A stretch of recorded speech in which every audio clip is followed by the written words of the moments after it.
paz do Senhor a todos. Sejam bem-vindos a mais uma EBD Online.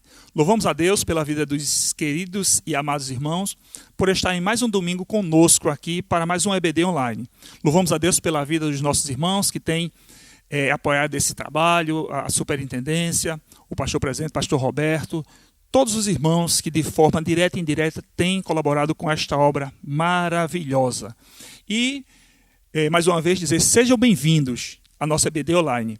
Nós estamos dando continuidade a mais um estudo sistemático da Palavra de Deus. E nesse trimestre, nós estamos estudando sobre respostas às dúvidas sobre a fé cristã. E hoje estamos com um tema maravilhoso, não diferente dos demais. Hoje estamos na nossa quinta lição e nós vamos falar do principal personagem da Bíblia, que é o Senhor Jesus Cristo. Como a própria palavra diz lá no Salmo 40, versículo 7, corroborado lá no capítulo 10, versículo 7 da carta aos Hebreus, que diz que no livro está escrito sobre mim, Jesus falando.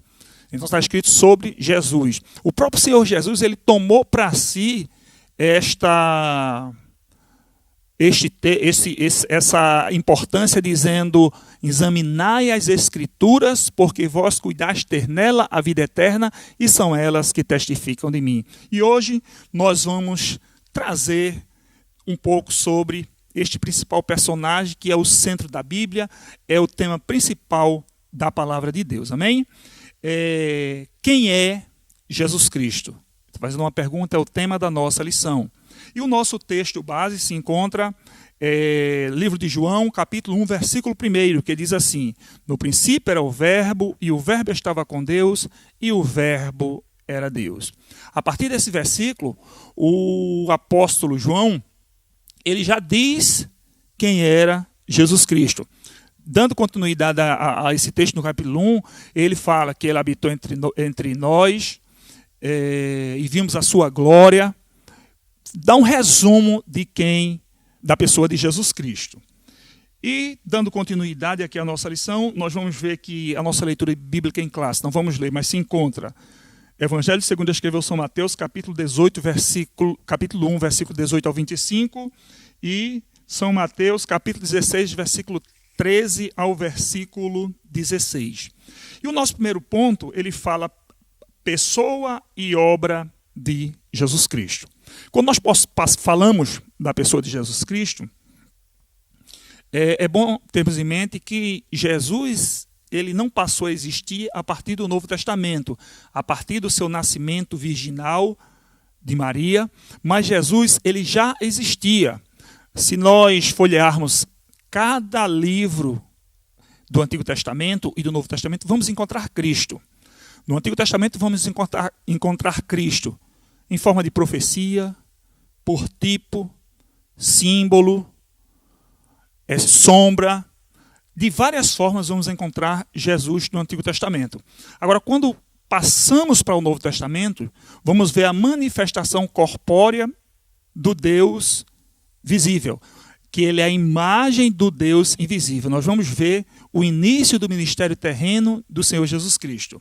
E nós vemos que Jesus, como falamos a princípio, ele nasceu de forma divina. Jesus, ele não nasceu pela vontade do homem, mas ele foi concebido pelo Espírito Santo de Deus. Nós vemos esse texto, vamos ver aqui no capítulo 1 de Mateus, que Maria recebeu essa virtude e concebeu. E a partir dali, Maria teve Jesus Cristo, Jesus nasceu, viveu como um homem comum. O que mostra, o que fala da sua humanidade. Era necessário Jesus vir como homem, como diz o próprio texto aqui, que diz que é o Deus vestido com a pele de homem. Por que foi necessário Jesus se humanizar? Porque um homem pecou. Era necessário que um outro homem pagasse a dívida. Como o nosso Deus, ele é um Deus extremamente exigente, ele não ia aceitar qualquer pessoa, qualquer sacrifício, mas O homem, quando foi feito a princípio, o homem foi feito perfeito, como Salomão diz em Eclesiastes, mas ele buscou muitas invenções. O homem desviou-se da vontade de Deus, o homem desobedeceu a Deus. Ele, ao desobedecer a Deus, houve uma ruptura, houve uma divisão entre Deus e o homem, porque o profeta Isaías diz lá no capítulo 59 que as nossas iniquidades causam divisão entre vós e o vosso Deus, e os vossos pecados encobrem o rosto de vós para que vos não ouça. Então, pecado faz divisão. Então, era necessário Jesus se humanizar. Por quê? Primeiro, para ele servir como sacrifício perfeito. Ele morrer no lugar do homem. Ele ser o substituto. Morrer no lugar daquele que pecou. Ele precisava tomar sobre si os nossos pecados, como o profeta Isaías diz lá no capítulo 53. Era necessário ele se fazer pecador. Então, por isso, era necessário ele se humanizar, porque ele teria que tomar. Adão, ele distribuiu, vamos usar esse termo, o seu pecado para toda a humanidade, e todos fizeram-se pecador, conforme diz no capítulo 5, versículo 12 de Romanos, que todos pecaram, que a morte reinou de Adão até Moisés, mesmo sobre aqueles que não pecaram, à semelhança do pecado de Adão. Então era necessário Jesus quebrar esta corrente maligna de pecado. Então ele tomou sobre si todos os nossos pecados, todas as nossas dores. E ele tomando sobre si, ele foi oferecido como pecado. Por isso que Jesus, ele morreu ali na cruz do Calvário. Ele humanizou-se porque ele precisava morrer. Por quê? Porque o salário do pecado era a morte. Cada ser humano que havia pecado, herdou o pecado de Adão, precisava morrer, porque estava com a natureza pecaminosa. Jesus, ao tomar sobre si os nossos pecados, ele morreu também em nosso lugar. Então ele pagou, ele sofreu, ele teve a consequência do pecado de toda a humanidade sobre ele, conforme 53:5 de Isaías. Ele fala no capítulo 53:5. Amém? E Jesus ali começou o seu ministério, expulsando toda sorte de demônio, curando toda sorte de moléstia e enfermidade, fazendo com que as pessoas viessem a ter esperança novamente. Mas Jesus, ele veio com o propósito de mostrar que o homem, ele pode rejeitar o pecado e ter acesso a Deus. Esse Jesus que nós estamos falando, ele veio de forma humana, viveu como um homem, mas ele não foi concebido como um homem, ele foi concebido pelo Espírito Santo de Deus. Então nós dizemos que Jesus é 100% homem e 100% Deus.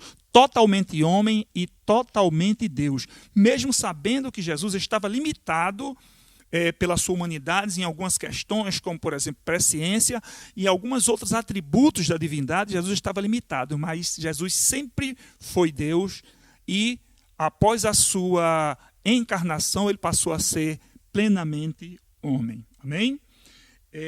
Segundo ponto diz assim, nem todos os caminhos levam a Deus. Isso é importante, meus irmãos. Por quê? Porque a Bíblia diz que Jesus, ele é o caminho, não diz que ele é um caminho. Não existem outras alternativas. Jesus é aquele que veio fazer a ligação do homem para com Deus.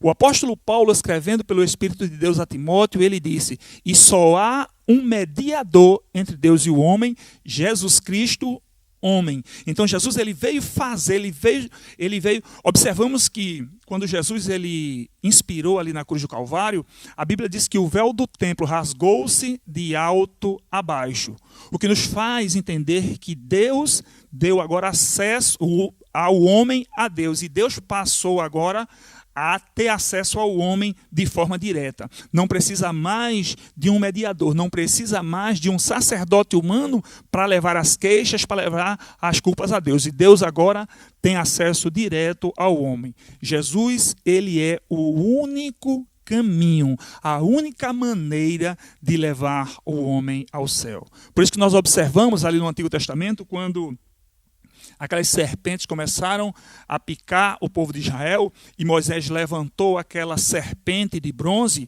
Aí a Bíblia diz, Deus orientou a Moisés e disse, olha, todo aquele que olhar para a serpente, ele será salvo. E João, ele corrobora essa passagem dizendo que Cristo representa a serpente. é um pouco estranho porque nós sempre ligamos serpente ao mal, ao diabo. Mas por quê? Porque ali mostra Jesus sendo maldito. Por quê? Porque tomou os pecados, as culpas. Quando diz que Jesus representa a serpente, fala no sentido dele ter tomado os pecados da humanidade sobre si. O que Paulo diz que ele tornou-se maldito, porque escrito está, maldito todo aquele que foi levantado no madeiro. Amém? Então Jesus é o único caminho, a única verdade e a vida plena. Amém? O nosso terceiro ponto, ele diz assim: Jesus, verdadeiro homem e verdadeiro Deus. Nós já falamos um pouco a princípio, que é até um ponto difícil de se entender, porque homem e Deus na mesma pessoa. E nós vemos essa passagem de forma clara com o profeta Isaías, quando diz assim: um menino se nos deu, que fala da humanidade, porque a raça humana precisava daquele que vinha trazer esperança novamente para a humanidade. E um filho nos nasceu, e o principado está sobre os seus ombros, e o seu nome será Conselheiro, Pai da Eternidade, Príncipe da Paz, e sai dizendo as qualificações de Jesus Cristo, os títulos de Jesus Cristo. Então Jesus, como falamos, que ele sempre existiu. Não existe um momento que Jesus não houvesse existido. Por isso que João ele começa o seu evangelho já dizendo: no princípio era o verbo, e o verbo era Deus. No princípio era a palavra, e a palavra era Deus. E todas as coisas foram feitas por ele, e sem ele, nada do que foi feito se fez. Quando nós vemos Jesus como verbo, a palavra em ação, a palavra ativa, nós vamos lá para o princípio de Gênesis, quando Deus diz: no princípio criou Deus os céus e a terra. E ali nós já vamos perceber que Jesus está naquele termo, porque a palavra original ali é Elohim, Deus no plural. E diz: e houve luz, e haja luz e houve luz. E quando nós observamos, Deus tudo fez com o poder da palavra. E em Provérbios capítulo 8, versículo 26, a partir do versículo 26, diz que Jesus ele era o arquiteto. Em alguns textos vem como sabedoria, mostrando que no princípio ele era a sabedoria de Deus, ele era o arquiteto de Deus, a qual construiu todas as coisas. Por isso que Apocalipse diz que ele é o princípio e o fim, o que era e o que é, o princípio e o fim. E diz que ele é o primogênito dentre os mortos. Ele foi aquele que primeiro ressuscitou, trazendo esperança para os demais. Ele é o princípio de todas as coisas. Jesus quem criou todas as coisas. Capítulo 1, versículo 16 de Colossenses, Paulo diz que tudo foi feito por ele e para ele. Principados, potestades, tudo que há no céu e na terra foi criado por meio de Jesus Cristo, o Deus eterno, todo-poderoso, que veio humanizado habitar entre os homens. Amém? Quarto e último ponto: amar a Jesus, sua melhor escolha. Quando nós falamos de amar, de amor, a Bíblia diz que aí está o resumo de toda a lei. Porque quem ama, cumpriu a lei. Por quê? Porque quando nós voltamos um pouco lá no Antigo Testamento, vamos ver que havia 613 preceitos da lei. Esses 613 preceitos eram 248 positivos e 365 negativos. 365 que não podia praticar e 248 que podia praticar. Jesus ele pegou a lei moral e sintetizou em 10 mandamentos. 4 que é relacionado a Deus: não tomar seu santivão, não fazer imagens e esculturas, santificar o sábado. E os demais: não matarás, não adulterarás, não darás falso testemunho, voltado para as pessoas, para o relacionamento entre os seres humanos, entre as pessoas.